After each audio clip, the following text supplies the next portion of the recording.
हमसे जुड़े रहने के लिए हमारे channel Arun Kumar Shukla science tech को सब्सक्राइब करें। न्यू अपडेट्स पाने के लिए बेल को दबाएं और ग्रुप चैट और क्वेश्चन पूछने के लिए दिए गए नंबर पर मैसेज करें।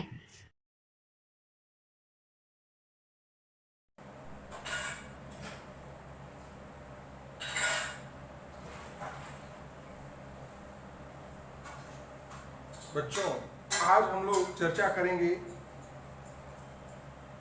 कि ये वैद्युत कण संचलन क्या होता है। इसके पहले हम लोगों ने कोलाइडी विलयन के गुणों के बारे में कुछ पढ़ा, जैसे टिंडल प्रभाव ऑप्टिकल प्रॉपर्टी के तहत, वैद्युत द्विस्तर ये इलेक्ट्रिकल प्रॉपर्टी के अंतर्गत, और वैद्युत द्विस्तर में हमने एक और चीज पढ़ा था कि जीटा पोटेंशियल भी क्या होता है। आज हम लोग बच्चों इलेक्ट्रोफोरेसिस का अध्ययन करेंगे। इलेक्ट्रोफोरेसिस का मतलब होता है वैद्युत कण संचलन। अब ये वैद्युत कण संचलन होता क्या है? अभी इसके पहले चर्चा हुई थी कि जो कोलाइडी विलयन होता है ये उदासीन होता है, परंतु जो कोलाइडी कण होते हैं वह वैद्युत आवेशित होते हैं। या तो वे धनावेशित होते हैं या ऋण आवेशित होते हैं। तो ये धनावेशित या ऋणावेशित कोलाइडी कण वैद्युत क्षेत्र में विपरीत आवेशित इलेक्ट्रोडों की ओर गति करते हैं। तो जब ये गति करते हैं तो ये जो प्रक्रिया है इसी को हम लोग वैद्युत कण संचलन या इलेक्ट्रोफोरेसिस कहते हैं। अब इलेक्ट्रोफोरेसिस कैसे होता है इसको हम लोग पढ़ने के लिए एक ऐसे यू आकार की नली लेते हैं। इसमें हम लोग कोलाइडी विलयन भर देते हैं और यहाँ पर एक इलेक्ट्रोड लगा देते हैं जो कैथोड का कार्य करता है, और एक यहाँ पर दूसरा इलेक्ट्रोड लगा देते हैं जो एनोड का कार्य करता है।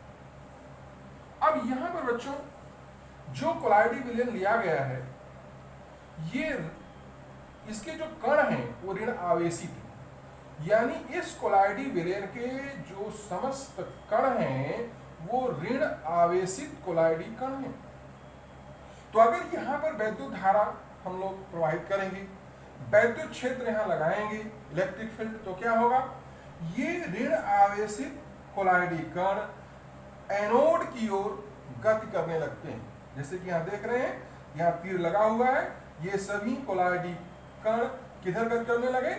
एनोड की ओर। क्यों? क्योंकि ये ऋण आवेशित है। तो ऋण आवेशित किधर जाएगा? धनावेशित इलेक्ट्रोड की ओर, और धनावेशित इलेक्ट्रोड माने एनोड।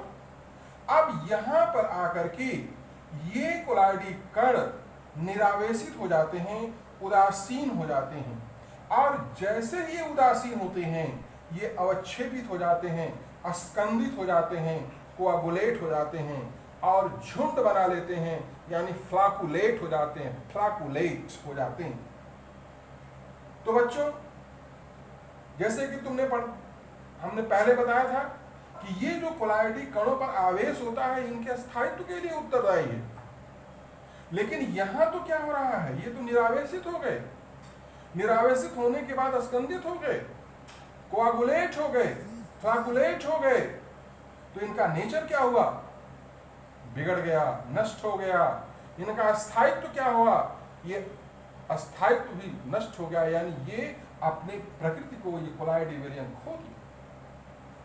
यदि बच्चों हम ऐसा कोलाइडी विलयन लें जिसमें ये पॉजिटिव आयन वाले कोलाइडी कण होते, यानी कि धनावेशित कोलाइडी कण, तो वो धनावेशित जो कोलाइडी कण होंगे वह इसके विपरीत दिशा में यानी कैथोड की ओर गति करेंगे, और कैथोड पर जाकर के वो निरावेशित होंगे, और निरावेशित होने के बाद वो कैथोड पर अवक्षेप बना लेंगे, वहां प्रेसिपिटेट बना लेंगे, वहां स्कंदित हो जाएंगे।